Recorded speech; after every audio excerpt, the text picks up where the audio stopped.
Merci d'avoir répondu favorablement à notre invitation, Dr Jean-Philippe Kevorkian, qu'on a découvert dans un congrès de SFD l'année en cours, oui, en mars.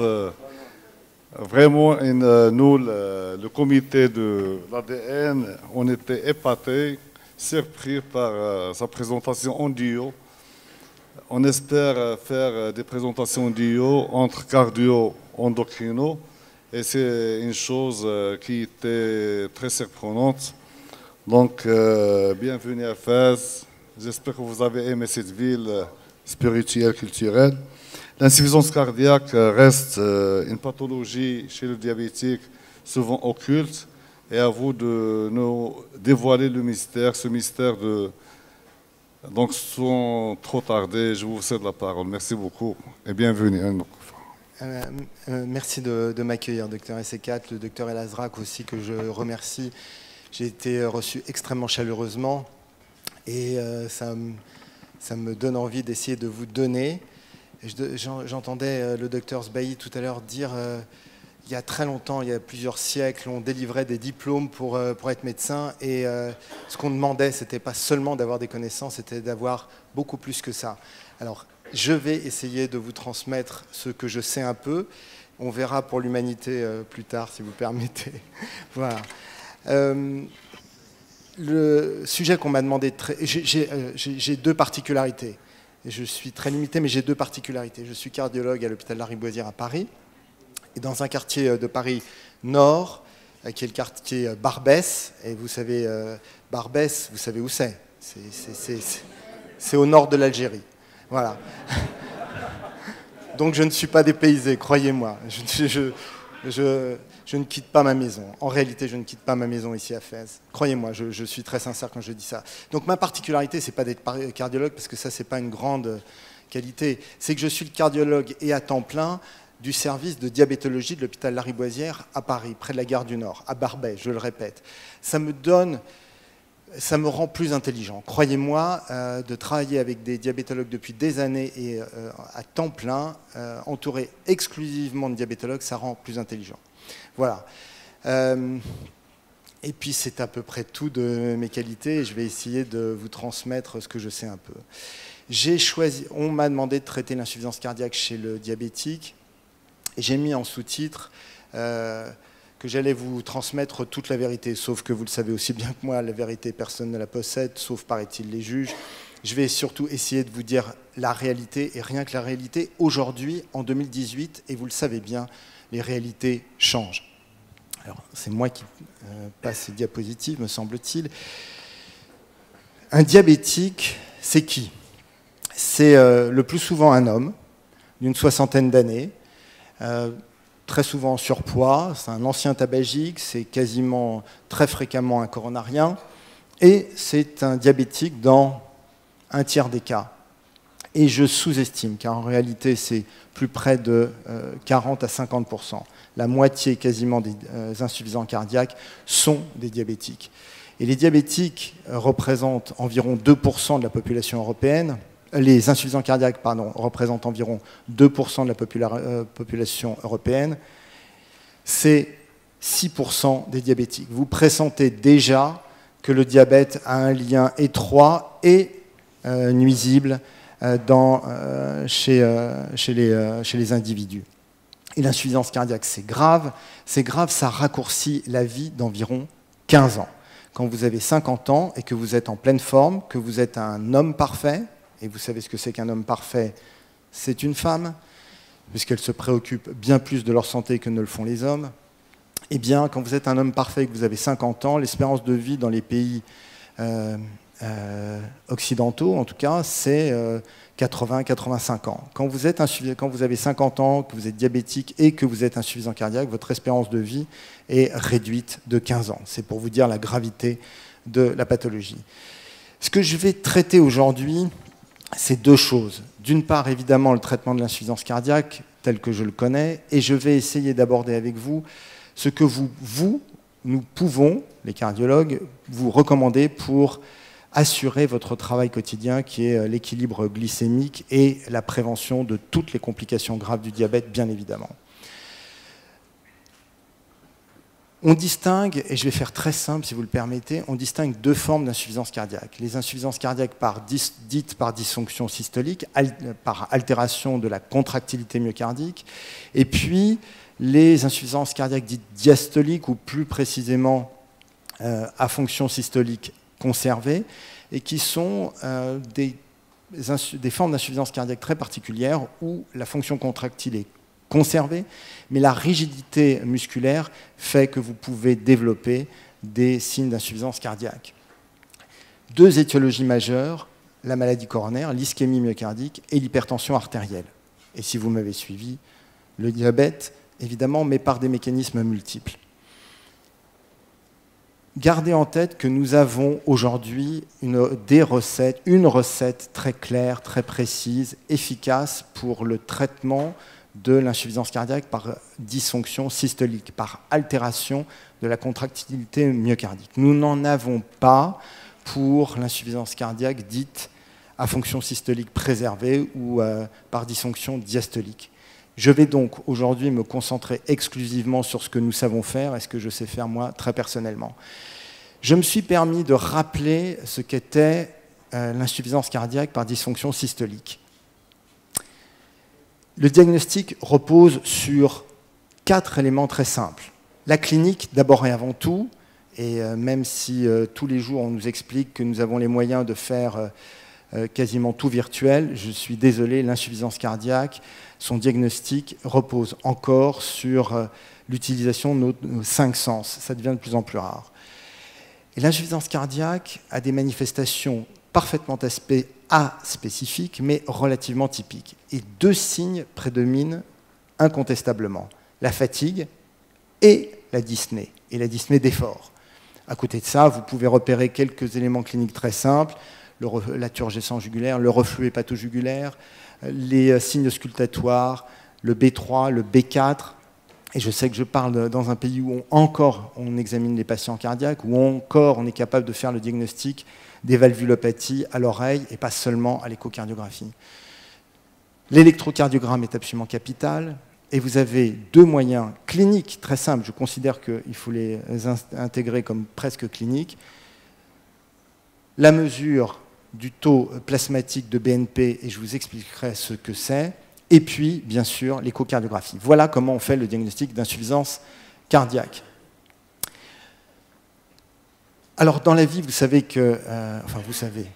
permettez-moi de le dire, dans la vie, il faut savoir ce que sont les choses et ce qu'elles ne sont pas. Et ce qui n'est pas de l'insuffisance cardiaque, c'est un patient qui se plaint de rien, qui a un examen clinique normal, qui a un électrocardiogramme normal et qui a un taux plasmatique de BNP normal. Voilà, ça, c'est pas de l'insuffisance cardiaque. Tout le reste, c'est de l'insuffisance cardiaque, si j'exagérais. Je vous me permettais de distinguer les 2 formes d'insuffisance cardiaque et j'ai commencé par vous dire que l'insuffisance cardiaque était grave. Toutes les formes d'insuffisance cardiaque sont graves, qu'elles soient par dysfonction systolique ou qu'elles soient par dysfonction diastolique.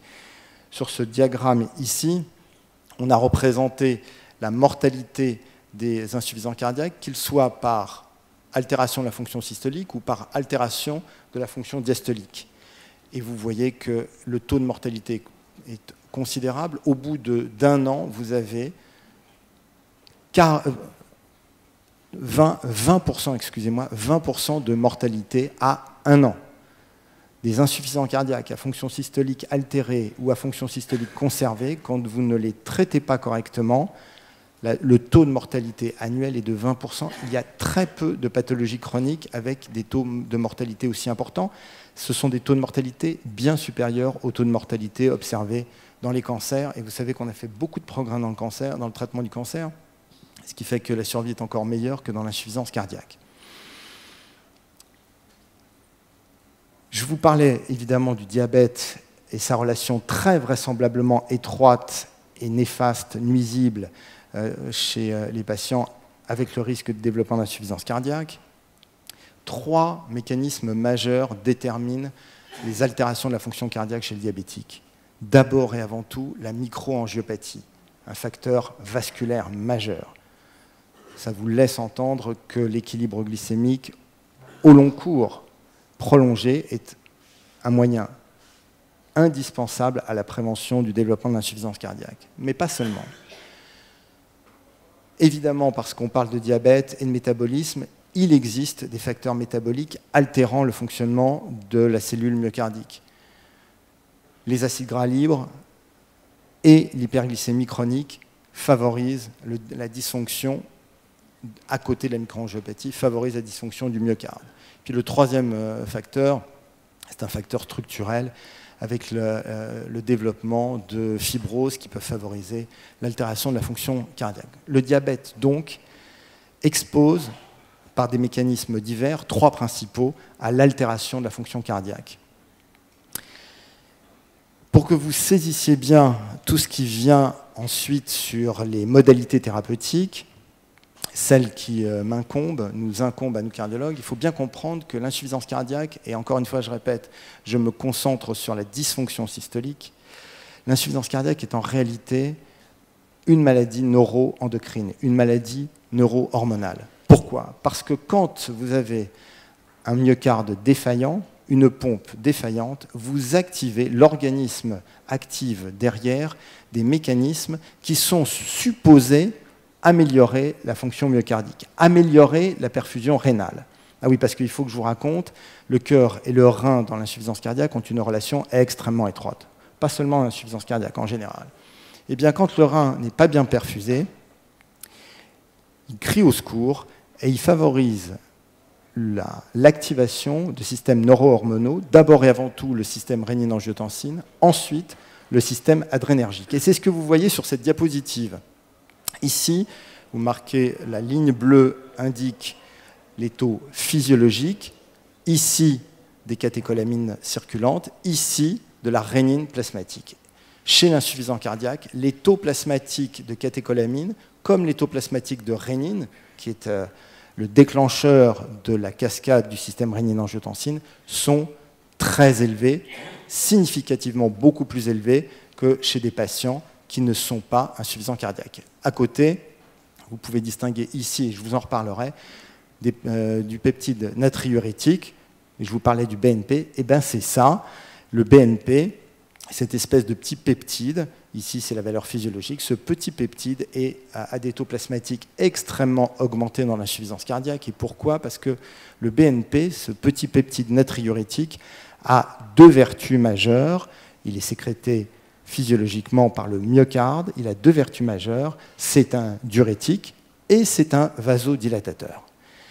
En réponse à la dysfonction cardiaque, à l'augmentation des pressions intracardiaques, le myocarde produit un petit peptide pour favoriser la diurèse, l'élimination hydrosodée, et favoriser la vasodilatation pour diminuer toutes les résistances et améliorer le fonctionnement du cœur. Eh bien, chez l'insuffisant cardiaque, ces taux sont particulièrement élevés, très élevés, significativement par rapport à des sujets normaux. Je reviendrai là-dessus pour bien vous faire...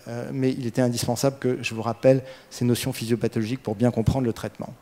Voilà, cette diapositive illustre ce que je raconte. Vous avez une chute du débit cardiaque liée à l'altération de la fonction contractile myocardique. La pression artérielle systémique baisse. Le rein n'est plus correctement perfusé et le rein appelle au secours, et c'est la stimulation du système rénine-angiotensine pour retenir l'eau et le sel, et puis du système adrénergique pour augmenter les résistances périphériques. C'est logique, mais c'est parfaitement néfaste. Le myocarde est déjà défaillant, retenir de l'eau et du sel, ça va l'obliger à brasser une volémie supplémentaire, et il n'est déjà pas capable de brasser le sang circulant dans des conditions physiologiques. Le système sympathique, même chose. Pour répondre à la baisse de perfusion, l'organisme produit une hormone qui va permettre la vasoconstriction, pour essayer d'améliorer la pression de perfusion du rein. Mais c'est tout à fait néfaste, puisque les catécholamines exercent un effet toxique sur les cellules, et notamment les cellules myocardiques. Donc, vous êtes dans un cercle vicieux terrible, avec rétention hydrosodée, vasoconstriction, qui vient perturber, altérer encore plus le fonctionnement du cœur. Il faut chercher à s'opposer à tout ça.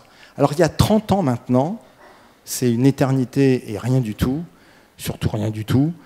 Il y a 30 ans, sur la base de ces notions physiopathologiques, on a introduit dans le traitement de base, qui était depuis 200 ans la digitaline, dont il faut oublier l'utilisation, et les diurétiques, on a introduit l'utilisation de médicaments susceptibles de s'opposer à l'hyperactivation du système rénine-angiotensine. Et vous le savez, ce sont les inhibiteurs de l'enzyme de conversion qui se révèlent des médicaments efficaces pour faire baisser la pression artérielle. C'est la base du traitement antihypertenseur. Mais c'est aussi la base du traitement de l'insuffisance cardiaque. Et vous avez sur cette diapositive, il y a 30 ans, on met en évidence que chez des insuffisants cardiaques classe 4, c'est-à-dire des insuffisants cardiaques qui peuvent à peine se lever du lit pour aller au fauteuil et du fauteuil pour aller au lit, eh bien, l'introduction d'une dose d'énalapril, un inhibiteur de l'enzyme de conversion, réduit considérablement la mortalité au bout d'un an, une baisse de 30% de la mortalité, ce qui est considérable, mais qui n'est pas encore, comme vous le voyez ici, la panacée, loin de là.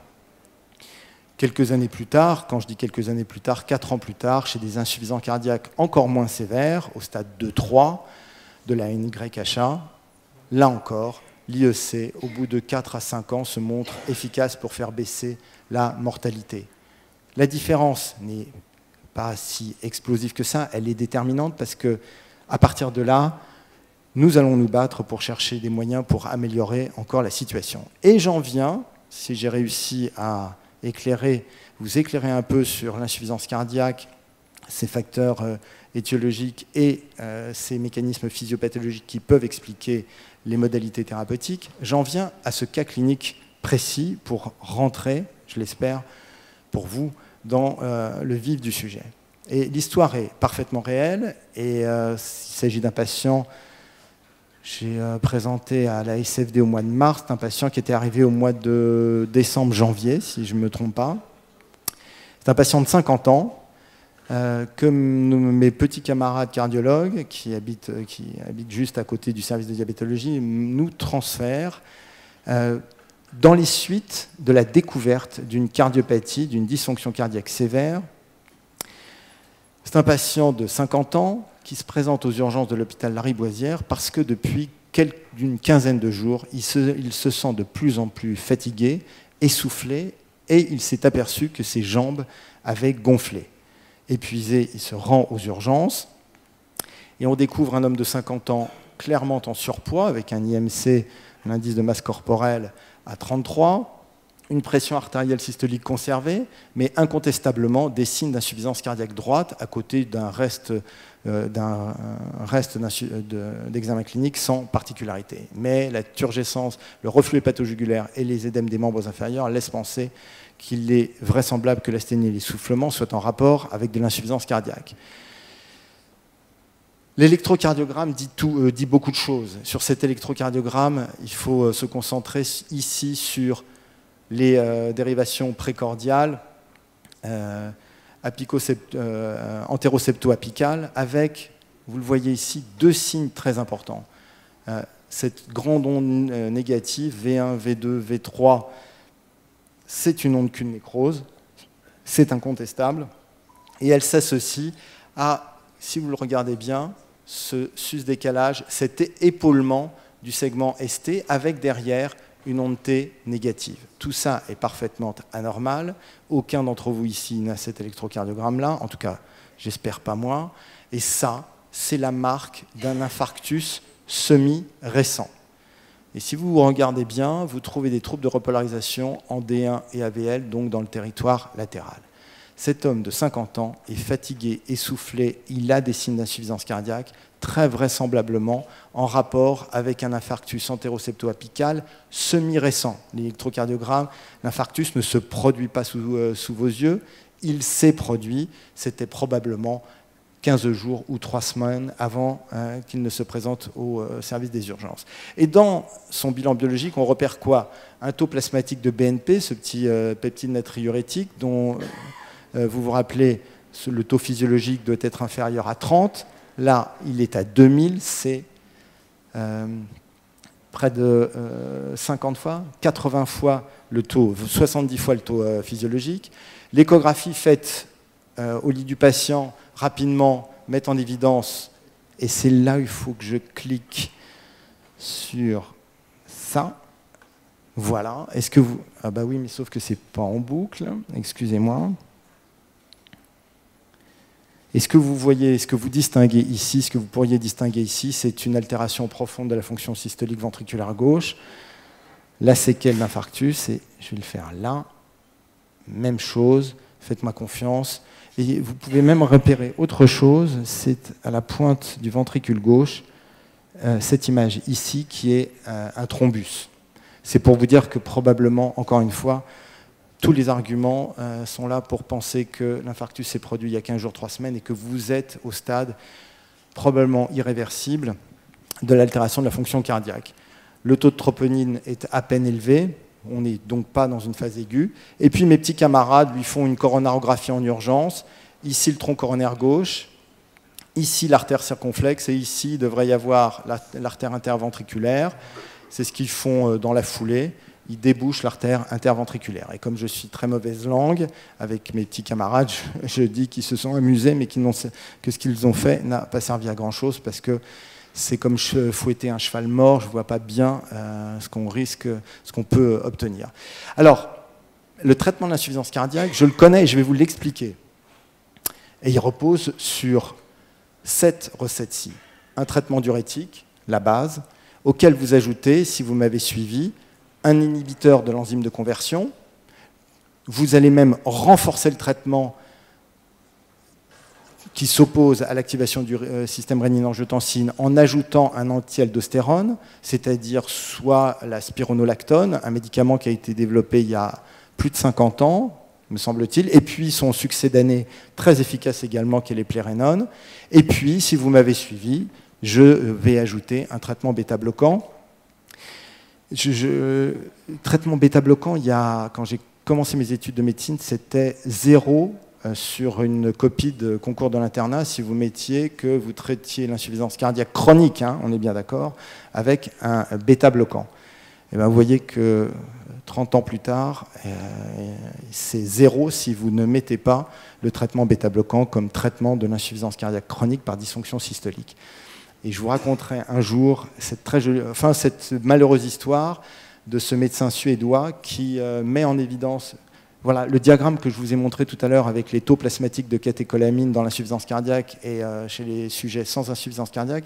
C'est un médecin suédois qui met ça en évidence il y a 40 ans, en 1974-75, et il a la prescience à ce moment-là qu'il est vraisemblable que les bêta-bloquants sont des médicaments, pourraient être des médicaments utiles pour traiter l'insuffisance cardiaque. Sauf qu'il y a 40 ans, quand il dit ça, on le prend pour un fou, on se moque de lui, il est même humilié, injurié, et il finit par se suicider.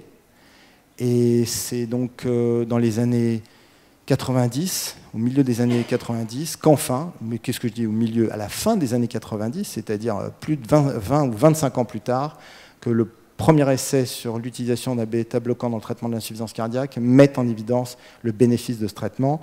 Voilà. Et je raconte toujours cette histoire avec émotion parce qu'il y a des médecins qui croient à ce qu'ils font et qui peuvent parfois, et c'est pas romantique, perdre la vie pour ça. C'est désolant. Alors, moi, je sais traiter l'insuffisance cardiaque, mais vous allez me demander, je vais vous demander à vous quel traitement antidiabétique vous allez lui proposer, parce que tout ça est bien gentil, mais vous découvrez qu'il a une glycémie, une hémoglobine glyquée particulièrement élevée. Ça, c'est le dernier élément de l'histoire. 2 catastrophes chez ce patient de 50 ans. 1, un infarctus qui le précipite dans l'insuffisance cardiaque. 2, la découverte du diabète, parce que ça, il ne le savait pas. 12% d'hémoglobine glyquée. Même moi qui suis limité en diabétologie, je sais que ça définit le diabète. Alors, il faut que je vous explique, si vous me permettez, quelques petites choses avant que vous me donniez votre ordonnance de traitement antidiabétique. Alors, petit 1, comme je vous le disais, la relation entre le diabète, c'est sur ce diagramme, hein, le diabète et l'insuffisance cardiaque, c'est majeur. 3 fois plus d'insuffisance cardiaque chez les diabétiques que dans la population générale. 2,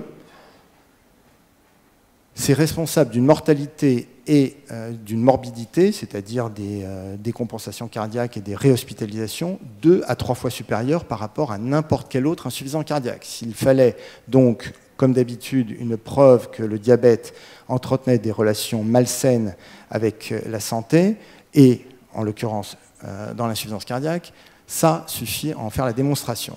Et puis sur ce diagramme, je me suis permis aussi de glisser ce qui va nous permettre de réfléchir sur le type d'antidiabétique que nous allons utiliser et les objectifs que nous allons chercher à obtenir avec ces traitements antidiabétiques. Ici, vous avez la représentation d'une courbe dite en U, dans laquelle et qui porte les taux d'hémoglobine glyquée. Et vous vous rendez compte que la mortalité chez le diabétique insuffisant cardiaque est proportionnelle à l'hémoglobine glyquée. Plus l'hémoglobine glyquée est élevée et plus la mortalité de l'insuffisant cardiaque est élevée. Mais vous vous rendez compte aussi que c'est inversement proportionnel parce que plus l'hémoglobine glyquée est basse et plus la mortalité aussi est élevée. Vous avez un point d'équilibre, un point, semble-t-il, autour duquel la mortalité de l'insuffisance cardiaque chez le diabétique est relativement neutre, entre guillemets. Et les 2 diagrammes d'en dessous vous permettent de comprendre comment éventuellement réfléchir le traitement antidiabétique. Ici, cette courbe en U, ce sont les insuffisants cardiaques qui reçoivent un traitement antidiabétique, médicamenteux évidemment. Et ici, vous avez l'hémoglobine, et la mortalité est strictement superposable à ce que je viens de vous montrer. Et ici, c'est la courbe de l'hémoglobine glyquée chez des insuffisants cardiaques diabétiques exclusivement traités par un régime. C'est rare, mais c'est possible. Et là, vous vous rendez compte clairement qu'il y a bien un lien de proportionnalité entre l'hémoglobine glyquée et la mortalité par insuffisance cardiaque, mais que par contre, quand vous n'utilisez pas de traitement, vous n'avez pas de surcroît de mortalité. C'est donc que la mortalité de l'insuffisance cardiaque en rapport avec l'abaissement de l'hémoglobine glyquée, en dessous de 7%, si vous arrivez à le voir, n'est pas liée, est liée à autre chose que le diabète, mais peut-être à son traitement. Alors une fois que je vous ai dit ça et que je vous ai perturbé, peut-être même rassuré, oui, je le savais, il nous répète que des trucs qu'on sait déjà, vous allez voir, et ça me ressemble bien, que tout ça n'a pas grande valeur. C'est paradoxal, contradictoire, et tout ce que je vais vous dire après est totalement provocateur, mais c'est pour, je l'espère, vous laisser en tête des messages importants. Alors, la base physiopathologique du traitement du diabète chez l'insuffisant cardiaque, c'est la notion suivante. C'est qu'il faut absolument augmenter la sensibilité et la sécrétion de l'insuline pour pouvoir améliorer la captation cellulaire du glucose. Et pourquoi ? Parce qu'on sait que le myocarde défaillant, les cardiomyocytes défaillants, ne sont plus capables d'utiliser les acides gras comme substrat énergétique, mais le glucose.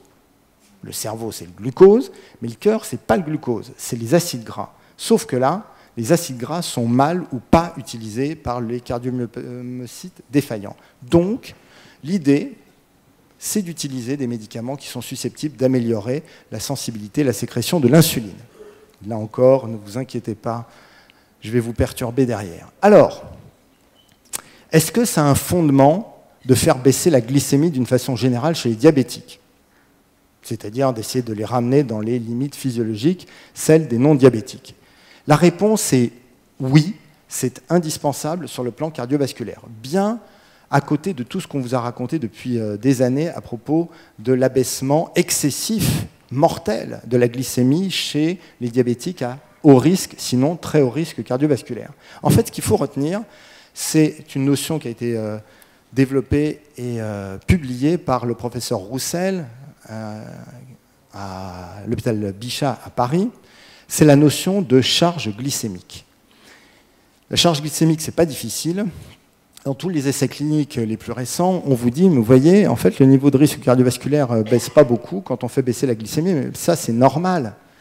Parce que quand vous faites des essais randomisés, en tout cas aujourd'hui, en début du XXIe siècle, vous faites des essais randomisés où les 2 stratégies celle entre guillemets avec placebo et celle avec un nouveau traitement antidiabétique, ces stratégies sont en fait dans l'équilibre glycémique assez proches l'une de l'autre. Au final, vous vous rendez compte que le bras placebo a un taux d'hémoglobine glyquée quasiment comparable au bras avec le nouveau traitement antidiabétique. Et donc, vous ne voyez pas de grande différence et vous vous dites ça ne marche pas de faire baisser la glycémie. Non, ce qu'il faut regarder en réalité, c'est ça. C'est ce que nous avons appris en mathématiques, c'est l'intégrale. Et l'intégrale, c'est la surface qui sépare les deux courbes d'hémoglobine glyquée. Et ce n'est pas difficile, on se rend compte que plus cette surface est importante entre le traitement que vous venez d'introduire, le traitement antidiabétique que vous venez d'introduire et le traitement non diabétique et le placebo, ben vous vous rendez compte que ça fait baisser, le risque cardiovasculaire est proportionnel à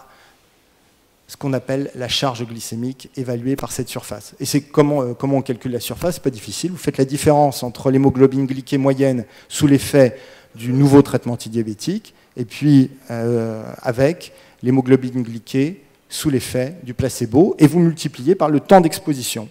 Et vous vous rendez compte que plus la charge glycémique est élevée, plus le risque cardiovasculaire est élevé. Et plus vous faites baisser la charge glycémique, et moins le risque cardiovasculaire est élevé. C'est exactement ce qu'on met ici, dans cet essai ici, qui est un essai japonais. La charge glycémique, la différence entre le bras placebo et le bras traité était considérable. Eh bien, le bras traité avait le niveau de risque cardiovasculaire le plus faible. Quand je dis risque cardiovasculaire, c'est-à-dire infarctus, accidents vasculaires cérébraux, et puis mortalité cardiovasculaire par AVC ou infarctus. Je n'ai pas dit insuffisance cardiaque. Et pourquoi je ne dis pas insuffisance cardiaque? Parce que dans ces essais, on ne met pas en évidence de lien entre la baisse de la charge glycémique et la prévention de l'insuffisance cardiaque. On ne met pas en évidence. Alors vous savez pourquoi? Pour deux raisons. La première, c'est que vraisemblablement, la glycémie n'est pas le seul et unique déterminant du développement de l'insuffisance cardiaque chez le diabétique. Il y a d'autres facteurs, et vous le savez très bien, 90% des diabétiques sont des diabétiques de type 2, et ils cumulent un certain nombre de facteurs toxiques et néfastes pour l'ensemble de l'organisme. Pas seulement l'hyperglycémie, mais l'hypertension artérielle, la circulation excessive des acides gras libres, des facteurs inflammatoires, qui altèrent l'ensemble de l'organisme, et le myocarde en particulier. Eh bien, ça met en évidence que la glycémie ne peut pas être considérée comme le seul facteur déterminant du développement de l'insuffisance cardiaque par dysfonction systolique, qu'il y a d'autres facteurs sur lesquels il va falloir jouer. Ça ne veut pas dire qu'il ne faut pas se battre pour faire baisser la glycémie chez ces patients, parce qu'ils développent, comme tous les autres, des microangiopathies, ils les ont déjà d'ailleurs, mais ça veut dire qu'il va falloir être très sérieux sur la prise en charge de tous les autres facteurs de risque. Alors moi, je vous disais, moi je sais faire une ordonnance pour traiter l'insuffisance cardiaque par dysfonction systolique. Je sais tellement bien la faire qu'au bout de 30 ans, on est capable de faire baisser la mortalité de 65%. Et réfléchissez bien, il y a très peu de pathologies chroniques dans lesquelles un traitement médicamenteux est aussi efficace sur la prévention de la mortalité, au prix d'un allongement considérable. Vous regardez bien, je vous disais tout à l'heure 15 à 20% de mortalité annuelle dans l'insuffisance cardiaque par dysfonction systolique quand on savait utiliser que les diurétiques et les digitaliques. C'est ici, 13%. Ça, c'est aujourd'hui. 5% de mortalité annuelle, contre 15 à 20% il y a 30 ans. Donc incontestablement, mon traitement est efficace. Et c'est ce que je représente ici. Ça, c'est la longueur de l'ordonnance. Ça, c'est la survie. Moins 15% quand l'ordonnance est courte, diurétique, digitalique, et quand elle s'allonge, parce que je déteste les ordonnances longues, mais là, il va falloir quand même s'y plier, eh bien, vous passez d'une vie écourtée de 15 ans à une vie qui n'est plus écourtée que de 5 ans. Retenez donc qu'on est très efficace pour le traitement de l'insuffisance cardiaque, on prolonge la vie des gens, et je pourrais vous montrer le même diagramme avec la prévention des hospitalisations, on fait très bien sur la survie des gens. Mais vous voyez, on n'est pas encore parfait, puisqu'il reste une vie écourtée d'environ 5 ans en moyenne, chez des patients très bien traités, bien évidemment.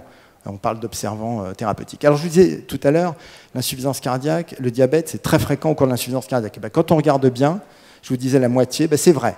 Dans cet essai, grand essai thérapeutique randomisé, le dernier dans lequel on utilise un médicament dont je vais vous parler, pour que vous le connaissiez, eh bien, la proportion des intolérants au glucose et les diabétiques était considérable. La moitié de cet essai thérapeutique d'évaluation d'un nouveau traitement de l'insuffisance cardiaque par dysfonction systolique, altération de la fonction systolique, et bien, si on regarde bien, la moitié des patients sont des diabétiques. Ce n'est pas 20, ce n'est pas 30, c'est presque 50% des insuffisants cardiaques qui sont intolérants au glucose ou diabétiques. Et pour vous rassurer sur ce que nous faisons, nous, dans le traitement de l'insuffisance cardiaque, eh bien, voici, ici, ça, c'est le taux de mortalité chez des patients non diabétiques de cet essai thérapeutique, 6% par an, autant vous dire que c'était donc des patients à très haut risque. Et ici, c'est le taux chez les diabétiques, encore une fois, près de 10%, comme toujours, un surcroît d'événements, et notamment de mortalité, chez les diabétiques, et là, en l'occurrence, des insuffisants cardiaques diabétiques. Oui, j'avance.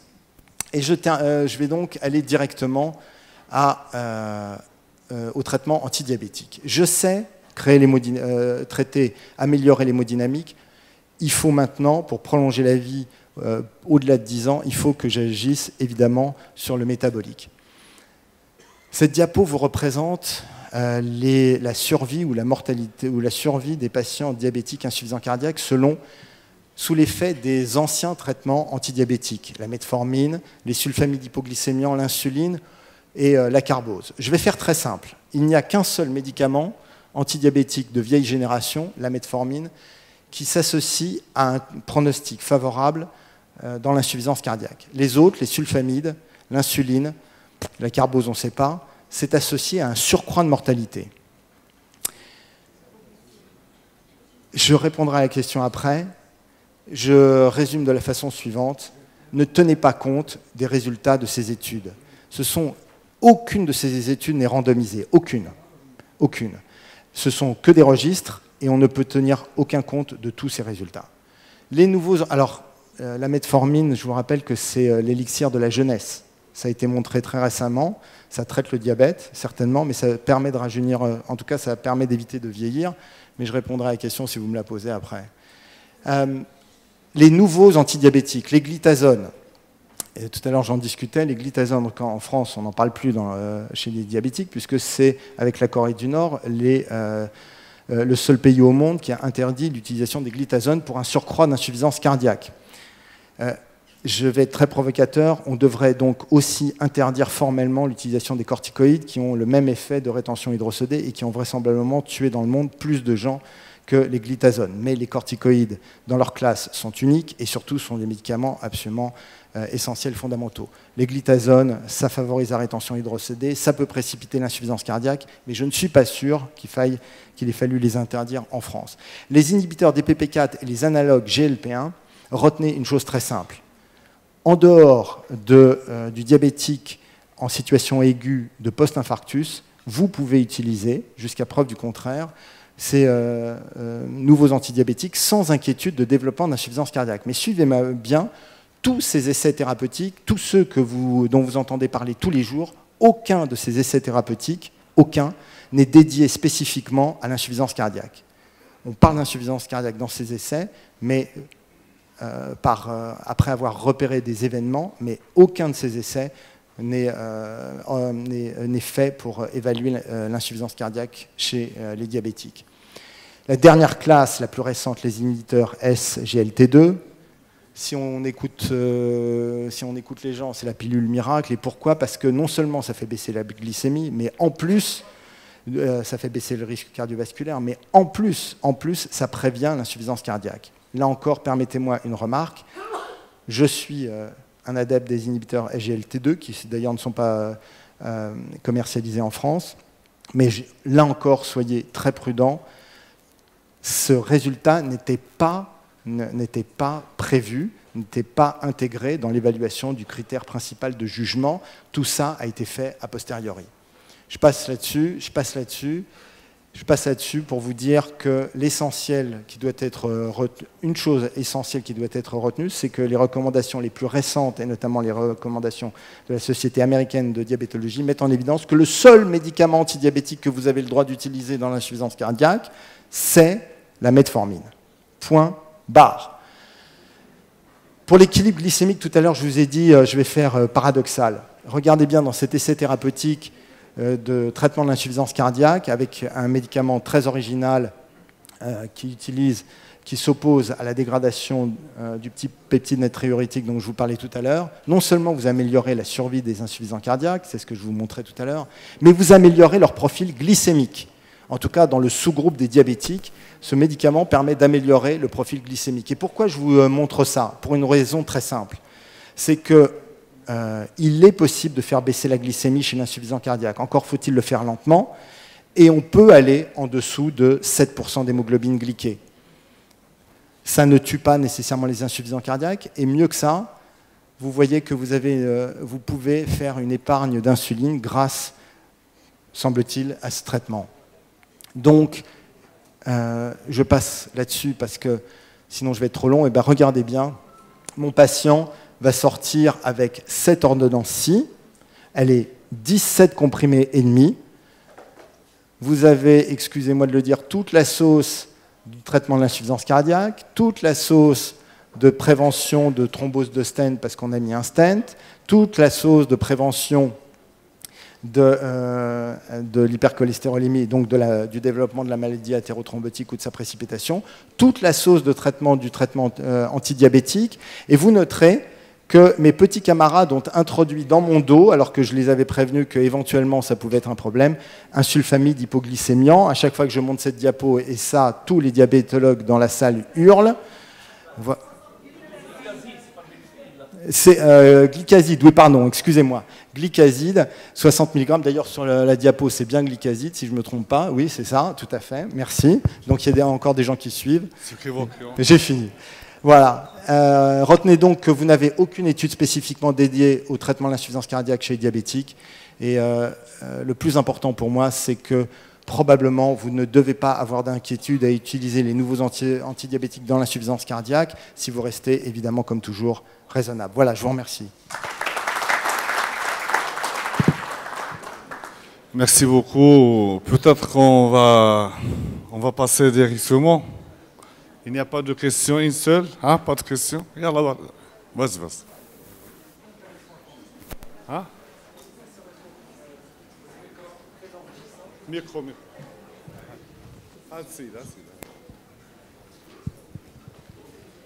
Merci beaucoup pour cet exposé très enrichissant. Vous avez parlé de la metformine comme traitement pour le diabète dans l'insuffisance cardiaque, mais on sait également que la metformine est contre-indiquée en cas d'insuffisance cardiaque. Mais à quelle valeur de fraction d'éjection on arrête la metformine? Personne ne le sait. Absolument personne ne le sait. Vous savez qu'il y a quelques années, on nous interdisait d'utiliser la metformine chez les diabétiques qui avaient des DFG, enfin des débits de filtration à moins de 60 millilitres par minute. Et aujourd'hui, on nous autorise à le faire jusqu'à 30 millilitres. Voilà. Donc, non, je n'ai pas de seuil. Et mon conseil à mes collègues diabétologues est toujours le même. Si vous en avez besoin, et si vous ne pouvez pas vous en tirer autrement, faites-le et on s'adaptera. Moi, je m'adapterai. Voilà. Mais en réalité, personne ne sait répondre clairement à cette question. Je vous remercie. Merci beaucoup. On passe, peut-être qu'on peut être sur la deuxième communication.